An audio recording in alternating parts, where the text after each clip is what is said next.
햇슬대학교에서 재미난 연구를 하나 했어요. 젖소를 키우는 농가를 대상으로 연구를 실시했습니다.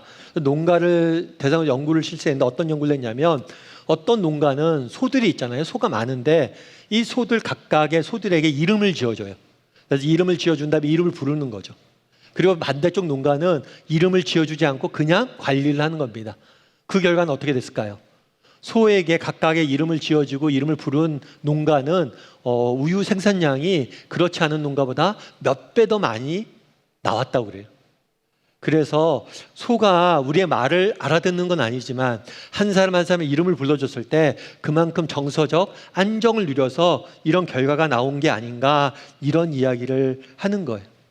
그만큼 우리가 누군가의 이름을 알고 부른다는 것은 매우 중요합니다. 왜냐하면 이름이란 것은 단순히 어떤 대상을 부르는 호칭이 아니에요. 이 호칭을 넘어서 관계를 설정해주는, 관계를 풍요롭게 해주는 중요한 도구가 역할이 되기 때문입니다. 따라서 우리가 서로의 이름을 알고 부르는 그런 습관들을 좀 많이 가지면 좋을 것 같아요. 신앙도 마찬가지입니다. 하나님과 예수님에 대해서 우리가 바른 이름을 알고 바른 개념을 갖고 부르는 것은 굉장히 중요해요. 왜냐하면 이렇게 예수님과 하나님의 이름을 우리가 정확히 불렀을 때 신앙의 본질을 형성했을 뿐만 아니라 영적 생활의 중요한 토대를 형성하기 때문입니다. J.I. 패커라는 신학자는 이렇게 이야기해요. 우리가 하나님을 천지의 창조주라고 부를 때 사도신경은 힌두교와 모든 동양 종교와 갈라선다. 그리고 예수께서 하나님의 외아들이시며 우리의 주님이신 그리스도이심을 선언할 때 사도신경은 이슬람교와 유대교와 갈라서게 된다. 예수에 대한 이와 같은 주장은 기독교를 전적으로 독특한 것으로 만들어준다. 우리는 하나님을 창조주라고 고백을 하잖아요. 우리가 하나님을 창조주로 고백할 때 우리는 동양의 많은 종교와 구별이 되는 거예요. 뿐만 아니라 예수님을 하나님의 아들로 고백할 때 우리는 유대교나 이슬람교와 구별이 되는 거예요. 다르게 말하면 우리가 하나님과 예수님의 이름을 정확히 부를 때 우리는 그 이름을 통해서 기독교만이 갖고 있는 독특한 정체성을 나타낼 수 있다는 거예요. 그래서 여러분들이 하나님과 예수님의 이름에 대해서 정확히 아는 게 중요합니다. 우리가 계속해서 사도신경을 배우고 있잖아요. 우리가 예배를 시작할 때 늘 사도신경을 고백을 하죠. 사도신경을 고백할 때 어떻게 합니까? 고백합니까? 그 외아들 우리 주 예수 그리스도를 믿사오니, 이렇게 고백해요. 그래서 오늘은 이 예수님의 호칭, 예수님의 이름에 대해서 좀 살펴보길 원해요. 그래서 왜 우리가 이런 호칭을 쓰는지, 그리고 이 호칭이 갖는 의미에 대해서 좀 우리가 함께 살펴봤으면 좋겠습니다. 먼저 살펴보길 원하는 것은 이 주라는 이름, 그 외아들 주 예수 그리스도를 믿사오니 라고 했을 때 우리는 주, 예수님은 우리의 주시다라고 고백을 하죠. 그럼 왜 이렇게 주라고 고백하냐는 거예요. 이 주라는 고백에 담겨진 의미는 뭐냐는 거예요. 이 주라는 표현 속에 담겨져 있는 의미는 뭐냐면 이 주라는 단어는 예수님이 갖고 계신 지위, 예수님이 어떤 분이신지, 예수님이 어떤 지위를 갖고 계신지를 보여주는 단어라고 할 수가 있습니다. 우리 오늘 본문의 10절과 11절 말씀을 다시 한번 읽어보면 좋을 것 같은데요. 같이 한번 읽어볼까요? 같이 읽도록 하겠습니다. 천사가 이르되 무서워하지 말라. 보라, 내가 온 백성에게 미칠 큰 기쁨의 소식을 너희에게 전하노라. 오늘 다윗의 동네에 너희를 위하여 구주가 나셨으니 곧 그리스도 주시라. 천사가 목자들에게 나타납니다. 목자들에게 나타나서 예수님의 탄생 소식을 전해요. 그런데 이 천사가 예수님에 대해서 소개할 때 뭐라고 소개하냐면 다윗의 동네에 너희를 위해서 구주가 나셨으니 곧 그리스도 주시다. 주라고 알려줘요. 예수님은 너희의 주가 되신다라고 알려주신 거예요. 그래서 이 주라는 고백은 인간이 맞는 고백이 아니에요. 우리가 예수님을 존경하고 예수님을 사랑해서 그러다 보니까 예수님을 주라고 고백한 게 아니에요. 하나님께서 직접 붙여주신 호칭이에요. 예수님을 뭐라고 부르라고요? 주라고 부르라고 가르쳐 주신 거예요. 그러면 이 주라는 단어는 어떤 의미를 있냐는 거예요. 사실 성경에서 주라는 단어는 다양하게 쓰입니다. 예를 들면 그런 경우에 쓰인 경우가 있어요. 상대방을 존경하거나 존중하거나 그냥 상대방을 존중하는 표현으로 주여라고 부르는 경우가 있어요. 뿐만 아니라 내가 따르는 사람, 내가 따르는 스승이나 지도자가 있어요. 그 사람을 내가 주님, 주여라고 부르는 경우도 있어요.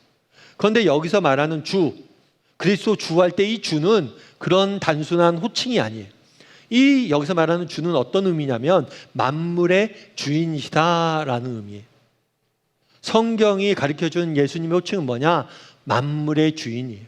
예수님의 주인은 뭐냐? 지위는 뭐냐? 만물의 주인이에요. 여러분, 어떤 물건의 소유권은 누구에게 있습니까? 여기 아이패드가 있어요. 이 아이패드 소유권은 누구에게 있어요? 이 물건을 만든 사람에게 있죠. 이 물건을 만든 사람이 소유권이 있고 저는 그 소유권을 돈을 지불하고 사온 거예요. 그러니까 모든 물건의 소유권은 만든 사람에게 있습니다.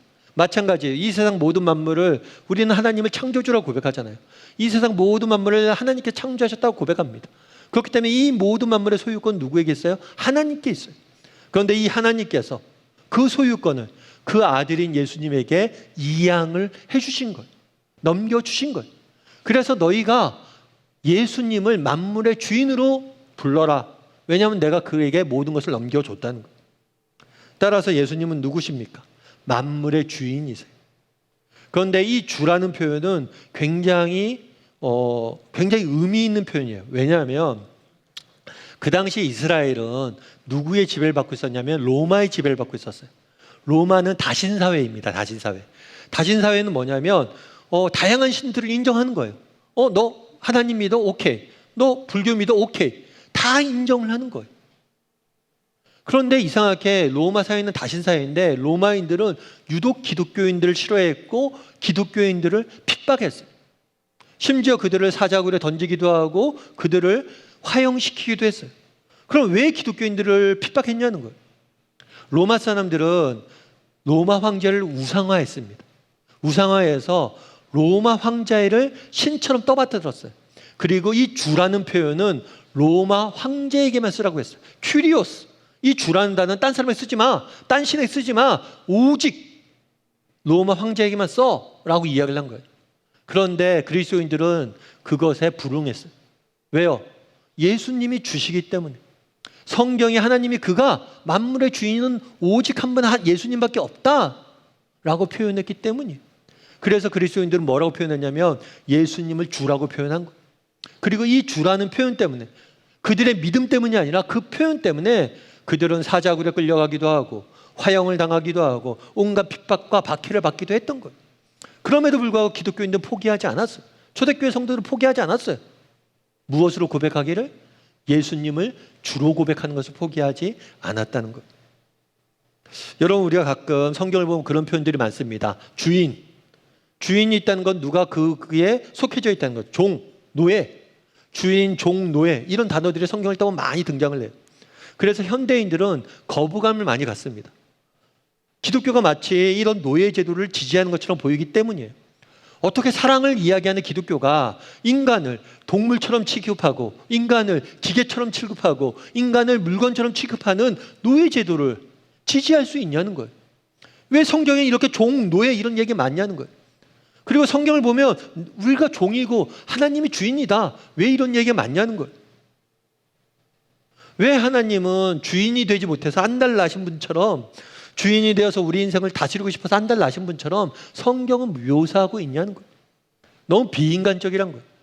그래서 나는 기독교를 받아들일 수 없다는 거예요. 그런 하나님은 인정할 수 없고 받아들일 수 없다고 많은 사람들이 이야기합니다. 그런데 그것은 기독교에 대한 오해에서 비롯된 거예요. 기독교의 사상과 역사를 보면 절대 기독교는 노예제도를 지지하지 않습니다. 노예제도를 옹호하지 않아요. 로드니 스타크라는 역사학자가 있습니다. 뭐라고 얘기했냐면 웬만하면 부정하고 싶지만 로마 제국이 망하자마자 기독교 신학에 노예제도를 반대하는 교리가 등장하기 시작했습니다. 결국 기독교화가 된 유럽에서는 주변부만 남기고 노예제도가 사라지게 되었다. 또한 신세계의 노예제의 폐지 역시 기독교인들의 손에 의해서 시작되었고 또 성취되었다. 인류 역사를 쭉 봤어요. 그랬더니 노예제도만큼 인류 역사상 오랫동안 지속되었고 광범위하게 퍼져있던 제도는 없었어요. 실제로 우리나라도 그렇죠. 우리나라도 종의 개념이 200년 전까지만 해도 있었어요. 종이 사라진 지가 얼마 되지 않아요. 노예가 사라진 지가 얼마 되지 않아요. 뿐만 아니라 한때 이 노예제도는 사회의 가장 중요한 경제적 토대가 되었어요. 노예의 노동력을 기반으로 해서 모든 산업이 생겨난 거죠. 그런데 어느 순간부터 인류 역사 속에서 보니까 노예제도가 사라지기 시작한 거예요. 노예제도가 없어지기 시작한 거예요. 도대체 왜 노예제도가 없어졌냐? 라고 살펴보니까 그 중심에 누가 있는 거예요? 기독교인들이 있는 거예요. 기독교는 철저히 노예제도에 반대하고 노예제를 없애기 위해서 노력했다는 거예요. 유럽이 그랬고 미국이 그랬다는 거예요. 따라서 기독교는 절대 노예제도나 종을 지지하지 않습니다. 그리고 성경이 말하는, 성경에서 나오는 종, 이 개념은 우리가 알고 있는 노예와는 전혀 다른 개념이에요. 출애굽기 21장 2절과 6절과 7절 말씀을 같이 한번 읽어보면 좋을 것 같은데요. 같이 한번 읽어볼까요? 같이 읽도록 하겠습니다.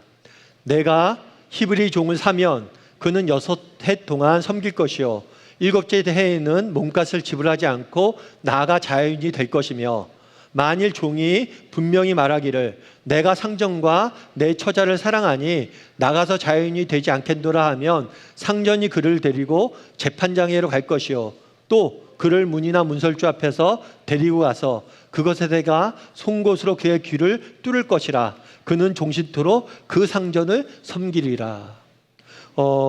구약 성경에 보면 부득이하게 종이 되는 경우가 있어요. 노예가 되는 경우가 있어요. 어떤 경우에 노예가 되냐면 내가 누구에게 빚을 집니다. 빚을 지면 어떻게 해요? 빚을 갚아야 되잖아요. 빚을 갚으려고 열심히 노력하는데 빚을 갚지 못해요. 빚을 갚을 능력이 없어요. 그럼 어떻게 해야 될까요? 내가 빚을 졌는데 못 갚으니까 내가 너희 집에 가서 내가 일하겠다고. 너희 집에 들어가서 종이 돼서 대신 일할 테니까 빚을 탕감해 달라는 거예요. 사실 이런 제도가 필요한 이유가 뭐겠어요? 여러분 누군가가 빚을 졌습니다. 그럼 아무도 안 갚아도 된다면 누가 돈을 꿔주겠어요? 결국에 빚을 진 사람은 갚게 해야 돼요. 그래야지 계속 돈을 빌려줄 수 있고 그래야지 정말 돈이 필요한 사람이 빚을 질 수 있잖아요. 그래서 부득이하게 이렇게 경제적인 문제로 노예가 되는 경우들이 있어요. 종이 되는 경우가 있어요. 그런데 이렇게 종이 되었을 경우에도 어떻게 하냐면 6년이 지나면 무조건 풀어줘야 돼요. 6년이 지나면 빚을 다 탕감해 주는 거예요.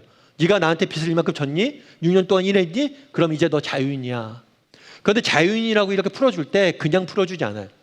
성경을 보면 어떤 제도가 있냐면 요즘 가끔 그런 게 있잖아요. 어떤 식당이나 뭐 가게에서 일을 합니다. 일을 하고 종업원으로 열심히 일을 하다가 5년, 10년이래요.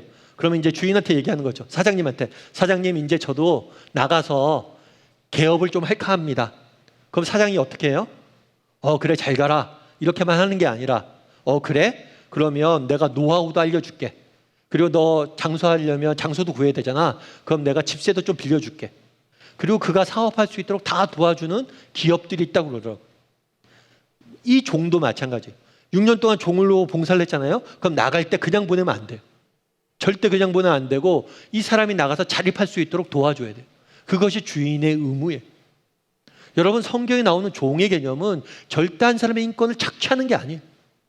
그가 자립해서 살 수 있을 동안 준비할 수 있도록 살도록 도와주는 개념이에요. 그런데 6년이 딱 지나면 이 사람이 자유인으로 풀어줘요. 그런데 이 사람에겐 선택권이 있습니다. 어떤 선택권이 있냐면 두 가지 선택권 중에 하나가 있어요. 하나는 자유인으로 나가서 혼자 사는 것. 또 한 가지는 뭐냐면 종으로 계속해서 그 주인을 섬기는 것. 그런데 많은 사람들이 뭘 선택하는 거예요? 아니 저는 자유인을 선택하지 않겠습니다. 저는 종으로 주인과 함께 지내고 싶습니다. 그럴 경우에는 귀에 구멍을 뚫어요. 귀에 구멍을 뚫고 이 사람이 이 주인의 종되었음을 상징으로 보여주는 거예요. 그럼 여러분이라면 어떨 것 같아요? 여러분이 종이 됐어요. 어떤 집안의 종이 됐어요. 그리고 6년 동안 섬겼어요. 이제 자유인이 되라고 그래요. 그럼 여러분 어떻게 했어요? 여러분 자유인이 되라고 그러면 어떻게 하겠어요? 자유인으로 되겠어요? 아니면 종으로 남겠어요? 많은 사람이 종으로 남는 거예요. 왜 종으로 남을까요? 주인과 함께 있는 게 더 좋아서. 주인과 함께 있는 게 좋아서. 정말 주인과 함께 있고 주인을 모시고 사는 게 좋아서 주인과 함께 있는 거죠. 저도 이제 지금은 담임 목사로 섬기고 있지만 예전에 부교육자였을 때 그런 얘기 되게 많이 했어요. 야, 우리 평생 부교육자 하자. 야, 부교육자를 여기서 섬기는 게 훨씬 더 좋다. 그런 거죠. 제가 아는 집사님 한 분이 있어요. 이 집사님 같은 경우는 남자 집사님인데 원래는 예수님을 안 믿었어요. 예수님을 안 믿었는데 결혼을 했는데 예수님을 믿는 부인과 결혼을 한 거예요. 그래서 부인 집사님이 남편을 전도하려고 그랬죠. 근데 전도가 잘 안 됐어요. 남편을 전도하려고 해도 잘 듣지도 않고 정말 맨날 술 먹고 놀러 다니고 돌아다니고 너무 답답한 거죠. 그래서 부인 집사님 너무 많이 기도를 했어요. 이 남편 집사님을 위해서. 그런데 잘 돌아오지 않아요. 그런데 이 부인 집사님 보니까 남편 집사님이 효자예요, 효자. 안 되겠다. 남편을 직접 전도하면 안 되겠다 싶어서 시어머니에게 잘해주기 시작했어요. 그리고 시어머니를 먼저 전도하기 위해서 노력했어요. 그러다 결국에 그 많은 노력 끝에 시어머니가 돌아가시기 얼마 전에 예수님을 믿게 된 거예요. 예수님 믿고 나서 시어머니가 예수님 믿고 나서 기독교로 개종을 하니까 자연스럽게 남편도 교회에 나오겠다고 그러고. 그래서 그 집사님이 남편 집사님이 저한테 그래요. 목사님, 요즘 저는 아무개 집사 말 잘 듣습니다. 아무개 집사가 뭐냐면 부인 집사님이. 그러면서 얘기하는 거예요. 부인 집사님 말 들어보니까 틀린 게 하나도 없더라고요. 젊은 날 내 멋대로 내 마음대로 살았는데 그렇게 살지 않고 아내 말 들으니까 너무 삶이 좋고 행복하다는 거예요. 여러분, 아내 말 잘 들어야 됩니다. 거기에 행복이 있어요. 마찬가지란 거예요. 내가 주인이 돼서 내가 스스로 내 인생을 개척하고 내가 주인인 것처럼 사는 것보다 내가 이분을 주인으로 모시고 이분과 함께 지내는 것, 그것이 훨씬 좋기 때문에 스스로 뭐 하는 거예요? 종된 거예요. 종된. 이 주라는 개념은 그런 개념이에요. 그럼 우리는 어떻습니까? 그럼 우리는 어떠세요? 여러분들은 예수님을 여러분의 인생의 주인으로 모시고 살고 있습니까? 아니, 여러분의 인생의 주인은 도대체 누구입니까? 여러분 인생의 주인은 도대체 누구예요? 어떤 사람은 성공을 추구하면서 살아갑니다. 성공을 하기 위해서 날마다 노력하고 집중하고 그것만을 온통 머릿속에는 성공밖에 생각이 없어요. 그러면 그의 삶의 주인은 성공인 거예요. 어떤 사람은 돈을 추구하고 삽니다. 모든 것을 돈으로 판단하고 어떻게 하면 돈을 많이 벌 수 있을까 관심만 갖고 늘 돈만 많으면 내가 행복해질 거라 생각하고 돈 밖에 생각하지 않아요. 그러면 돈이 그 사람의 인생의 주인인 거예요. 어떤 사람들은 사람들의 인기를 추구합니다. 사람들에게 인정받고 칭찬받는 것을 너무 좋아해요. 요즘 인스타그램이 굉장히 유행하잖아요. 음식을 먹을 때도 내가 어떻게 하면 맛있게 잘 먹을까가 아니라 이 음식 사진을 올리는 것에 목적이 있잖아요. 이쁘게 사진이 올라가면 맛이 없어도 그 음식은 맛있는 음식이 되는 거죠. 사람들이 보고 야, 너 맛있는 거 먹는구나. 사람들이 보고 야, 너 멋지다. 이 말 듣는데 매여 있는 거예요. 그러면 그것이 그 사람의 주인인 거예요. 물론 성공인을 추구하고 돈을 벌고 인정을 받는 게 나쁜 게 아니에요. 하지만 그것이 전부가 되면 안 돼요. 그것이 목표가 되면 안 돼요. 아니, 그것이 여러분 인생의 주인이 되면 안 돼요. 그럼 우리는 어떠냐는 거예요. 우리는 우리 인생의 주인이 도대체 뭐냐는 거예요. 짐 캐리라는 분을 아마 아실 거예요. 이분 같은 경우에는 코미디 영화의 제왕이라고 알려져 있는 분이에요. 헐리우드 톱스타주죠.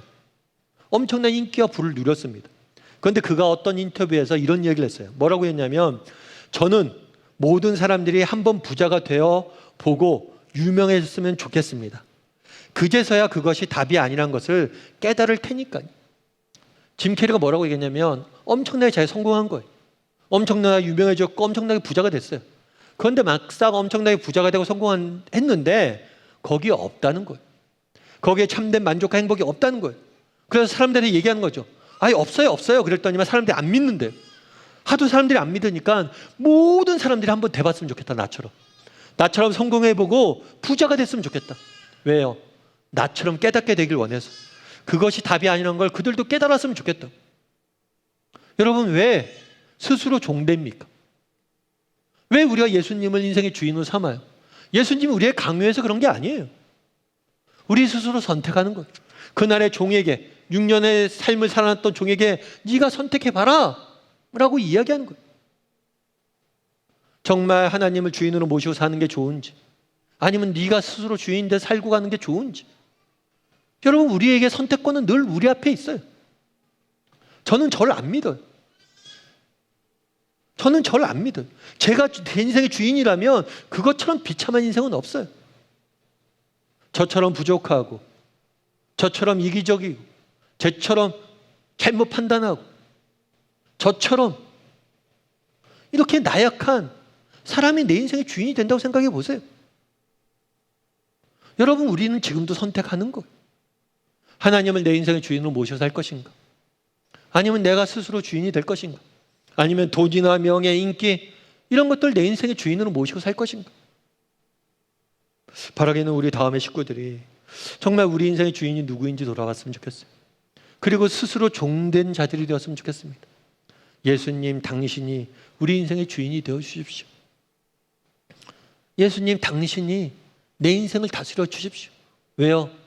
예수님, 당신만이 나보다 나를 더 사랑하시고 나보다 훨씬 더 지혜로우시고 나보다 나에게 필요한 것이 무엇인지 누구보다도 잘 아시고 내 인생을 아끼시고 인도해 주시는 나의 주인이 되기 때문입니다. 바라기는 우리 다음의 식구들이 정말 우리 인생의 주인이 누구인지 돌아보고 예수님을 우리의 인생의 주인으로 모시고 살아가는 저나 여러분이 되기를 주님의 이름으로 소원합니다.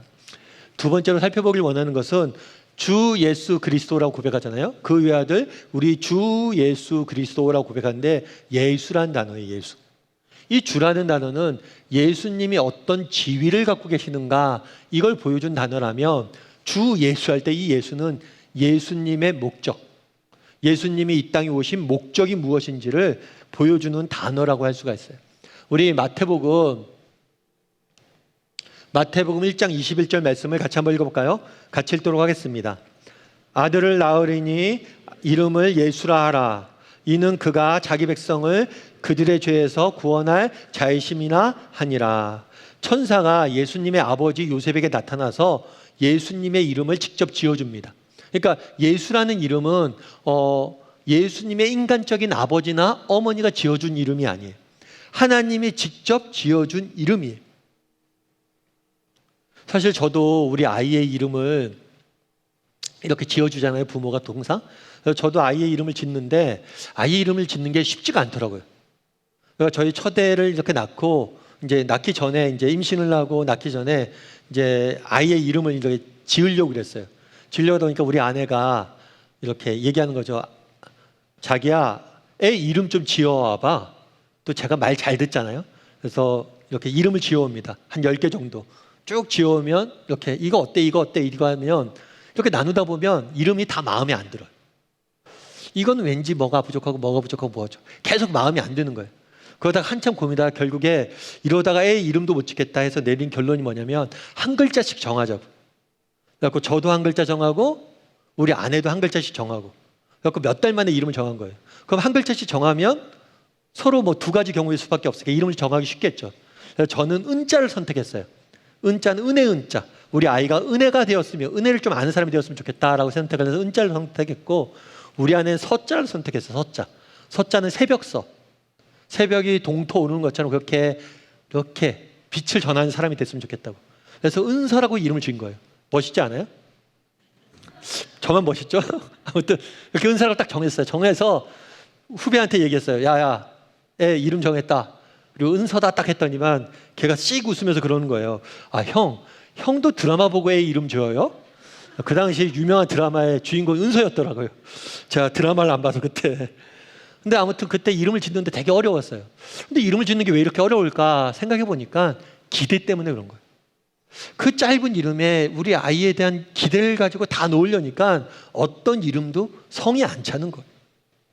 하나님도 그 아들의 이름을 지었잖아요. 하나님이 얼마나 지혜로운 분이세요. 하나님이 얼마나 놀라운 분이세요. 그럼 그 아들의 이름을 지을 때 어떤 마음을 짓겠냐는 거예요. 정말 멋진 이름을 지으실 거 아니에요? 그런데 그렇게 하나님이 고심하다가 지으신 이름이 뭐예요? 예수란 이름이에요. 그럼 왜 하필이면 예수란 이름을 지었냐는 거예요. 예수의 이름 뜻은 뭐냐면 너희를 구원하실 자다. 너희를 구원할 자다. 구원자다라는 의미가 예수란 이름이에요. 다르게 말하면 이 예수란 이름에는 하나님이 예수님을 이 땅에 보내신 목적, 예수님이 이 땅에 오신 목적이 담겨져 있어요. 그건 뭐예요? 예수님은 죄와 사망에 빠져 있는 고통과 아픔 중에 신음하고 있는 우리를 구원하기 위해서 오셨다는 거예요. 다르게 말하면 우리가 예수님은 예수님이라고 이야기합니다. 우리는 예수님을 믿는다라고 고백을 해요. 그럼 예수님을 믿는다고 고백한다는 건 뭐냐면 그분만이 나의 유일한 구원자 되신다는 것을. 내 인생의, 내 삶의 문제와 아픔과 상처의 유일한 구원자 되신다고 고백하는 거예요. 그분만이 나의 구원자시고 그분만이 나의 생명이시고 그분만이 나의 빛 되신다고 고백하는 거예요. 이 예수란 이름엔 그런 의미가 담겨져 있는 거예요. 여러분, 구약시대에 보면 모세라는 사람을 아마 아실 거예요. 이집트 왕자라는 영화로도 만들어져서 정말 믿지 않는 사람도 다 아는 이야기가 모세의 이야기죠. 근데 모세는 원래 이집트 왕자였어요. 나일강에 버려졌는데 이집트의 공주가 발견해서 그를 왕자로 키운 거죠. 그래서 그가 40대까지 왕자로 자랍니다. 그 이집트의 왕자로서 모든 특권과 모든 좋은 것들을 다 누리고 있었어요. 그런데 어느 날 히브리 사람들이 핍박받는 걸 봅니다. 아, 나의 동족인 히브리 사람들이 핍박을 받는데 나 혼자 이렇게 왕궁에서 살면서 배불리 살면 뭐하나. 우리 동족들은 저렇게 고통을 당하고 있는데. 그래서 이 동족들을 구하기 위해서 노력을 해요. 그런데 문제는 뭐냐면 이 동족들을 구하기 위해서 노력을 하는데 이 동족들이 뭐라는 거예요? 모세를 배척을 해요. 네가 뭔데 우리한테 이래라 저래라 하느냐. 네가 뭔데. 배척을 하고 그를 고발하고 그를 내쫓습니다. 결국에 모세는 이 모든 것이 들통이 나서 왕국에서 쫓겨나서 미디안 광야에 나가서 남은 평생을 살아야만 했어요. 그렇게 해서 광야에서 40년 동안 헤매고 있는데 하나님께서 모세에게 나타나 말씀하십니다. 네가 가서 이스라엘 백성을 구해라. 여러분이 모세라면 어떻겠어요? 여러분이란 모세라면 이스라엘 백성들에게 가서 그들을 구원하겠습니까? 여러분을 배척하고 여러분을 배척하고 여러분에게 욕하고 여러분을 내쫓고 여러분을 부인했던 그 사람을 위해서 가서 헌신하겠어요? 예전에 한번 말씀드렸는데 공공의 적이라는 영화가 있어요. 이 영화는 어떤 영화냐면 나쁜 사람 이야기예요. 나쁜 놈이 등장을 하는데 이 나쁜 놈이 뭘 했냐면 보험금을 타기 위해서 부모님들에게 사망보험을 들어놓습니다. 그리고 자기가 부모님들 죽여요. 보험금 타려고. 우비를 입고 얼굴을 가리고 몰래 가서 부모님들 죽입니다. 그런데 죽이고 나서 도망가죠. 자기는 완전 범죄를 꿈꿨다고 생각했을지 몰라요. 그런데 이 범인이 부모를 죽이다가 이 손톱이 깨져서 손톱이 땅에 떨어집니다. 그런데 이 어머니가 그 손톱을 발견해요. 아들은 떠나고 어머니는 손톱을 발견해요. 그런데 이 손톱을 발견하고 이 손톱을 뭘 하냐면 삼켜버려요. 어머니가 죽어가면 삼켜요. 왜요? 증거를 없애는 거예요. 어머니는 아들인 걸 알았어요. 자기를 죽이는 게 아들인 걸 알았어요. 그래서 아들이 범인으로 잡히지 않게 하려고 그걸 삼킨 거예요. 영화상의 내용이죠. 그런데 여러분이라면 어떻겠어요? 여러분을 죽이는 아들을 보호하기 위해서 그 손톱을 죽어가면서 삼키겠습니까? 여러분, 쉬운 일이 아니잖아요. 예수님이 이 땅에 구원자로 오셨다라고 이야기를 합니다. 그런데 어땠어요? 예수님이 이 땅에 오셨을 때 사람들은 예수님을 비방했습니다. 예수님을 조롱했습니다. 예수님을 외면했습니다. 심지어 예수님을 십자가에 못 박아 죽으라고 외쳤어요. 죽이라고 외쳤어요. 그리고 실제로 십자가에 못 박아 죽였습니다. 예수님이 십자가 위에서 돌아가실 때 사람들은 침을 뱉고 욕을 하고 그대의 옷을 찢고 또 뭐라고 그랬어요?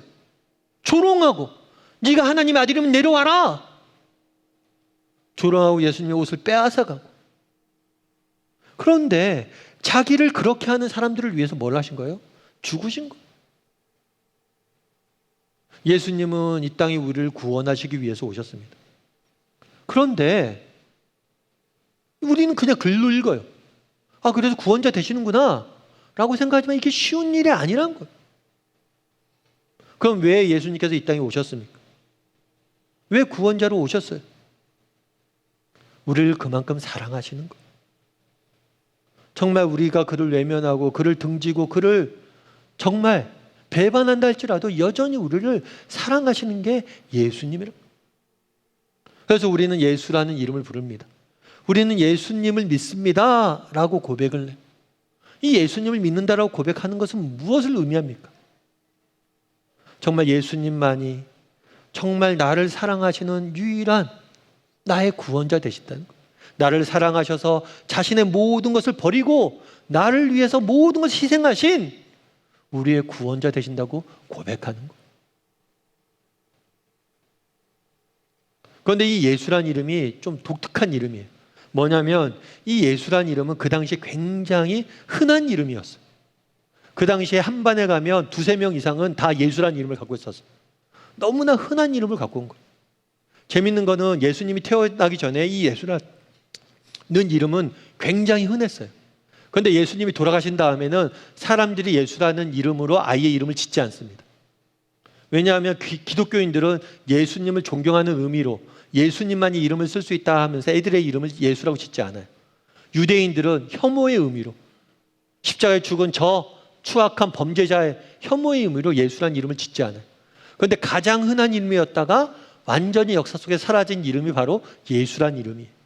그런데 이 예수란 이름에 대해서 맥스 루케이도라는 목사님은 이렇게 말합니다. 뭐라고 얘기하냐면 예수, 그것은 복음서에서 가장 흔히 등장하는 이름으로서 600여 회나 사용되었다. 그리고 그 이름은 당시에 흔한 이름이었다. 만일 예수님께서 오늘 미국에 오셨다면 그분의 이름은 존이나 법, 짐이었을 것이다. 그분이 오늘 여기 계시다면 레버런드 홀리니스 안젤릭 디비니티 3세 등과 같은 고상한 이름으로 우리와 같은 평범한 사람들과 거리를 두지 않았을 것이다. 너무 평범한 이름으로 오셨다는 거예요. 하나님은 그 아들의 이름을 정하실 때 인간의 이름을 선택하셨다. 너무나 전형적이어서 한 반에 두세 명은 있을 법한 이름을 선택하셨다. 요한은 말씀이 육신이 되었다고 말한다. 다시 말해서 우리는 그를 만질 수 있었고 그에게 다가갈 수 있었고 닿을 수 있었다. 전 예수라고 말합니다 라고 자기를 소개하는 그분의 목소리를 들릴 것만 같다. 무슨 얘기입니까? 왜 예수라는 이름을 지었냐는 거예요. 왜 그렇게 평범한 이름을 지었냐는 거예요. 우리와 멀고 싶지 않아서, 우리와 거리를 두기 싫어서, 정말 우리 옆에 와서 친구처럼 정말 우리의 친구가 되어서 우리의 삶의 문제를 나누고 우리와 함께 우리의 인생을 나누기 위해서 예수라는 이름을 지었다는 거예요. 여러분, 예수님은 누구십니까? 우리는 주라고 고백을 합니다. 그분은 우리의 인생의 주인이세요. 여러분, 우리는 늘 선택권이 있습니다. 그분을 우리의 인생의 주인으로 모셔 살지, 그렇지 않고 내가 주인이 될지. 또한 우리는 예수님을 예수님이라고 고백합니다. 왜 예수님이라고 고백합니까? 그분은 나를 사랑하셔서 정말 죽기까지 나를 구원하기 위해서 모든 것을 희생하신 나의 구원자 되신다. 그리고 지금도 그분은 내 옆에 오셔서 나를 구원하길 원하신다는, 내 인생의 문제와 아픔과 상처를 함께 느끼고 나누고 그것들을 해결하길 원하신다는. 그래서 우리가 정말 예수님을 고백한다면 우리 인생의 문제를 가지고 그분에게 나갈 수 있어야 됩니다. 예수님, 제가 이렇게 아픕니다. 예수님, 제가 이렇게 힘든 것들이 있습니다. 이것으로부터 저를 구원해 주십시오. 바라기는 우리 다음의 식구들이 예수님을 우리 인생의 유일한 구원자로 모시고 정말 우리 인생의 유일한 해답으로 모시고 살아가는 저나 여러분이 되기를 주님의 이름으로 소원합니다.